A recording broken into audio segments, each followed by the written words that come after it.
So we've got two investigations going on from the police and the district attorney. So I'll wait to make judgment, but regardless, let's not turn this guy into a martyr. He was a convicted felon, wanted felon. Police didn't hunt him down. They got a call about a guy in a parking lot with a gun, and he had a gun. Now, that doesn't tell us what this investigation will determine, but it is really important context. Joining me now is Jesse Porter Jr., retired lieutenant from the Washington, D.C. Metro Police and an expert in use of force situations and critical incident management. Thank you very much for coming on the program. Appreciate it. All right, so talk to us about how the authorities are going to use that video to conduct this investigation. Well, the video is just one part of the investigation. Sometimes the most important part of the investigation are the interviews, the officer's statements. The video has a two-point context. And one of the things you learn is that videos don't see everything.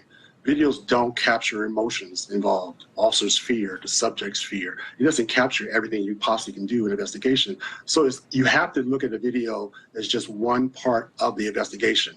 But it doesn't help, I don't think, the family that the lawyers are still claiming that there was no gun there. I mean, for him not to have had a gun at this point would require the police to have planted that weapon that they say they found. Well, the lawyers respectfully have a job to do. And sometimes their motivations can be different from what the legal system wants to be done. So I can't really comment on that situation. And the lawyer is going to say that until the evidence comes out that clearly identifies there was a gun on the scene. And even then, there's a potential that to help their client, they may not still say a gun was present. So that being said by the lawyer is just the beginning state. So what's going to actually go to a civil suit. Yeah, but I do think the credibility, though, in a case like this matters, right? Which is, yeah, make your best arguments. You want to argue that he was, that he shouldn't have been shot here. Make that argument. But it's clearly an objective fact that either they found that weapon that they say they have, and they showed us what the weapon was, or someone planted it there. And that's an incredibly important fact here, meaning when this was initially put out on social media, the suggestion was that he was unarmed, that he just had a cell phone in his hand. The difference between having a cell phone and having a gun is night and day in connection with this kind of investigation, no?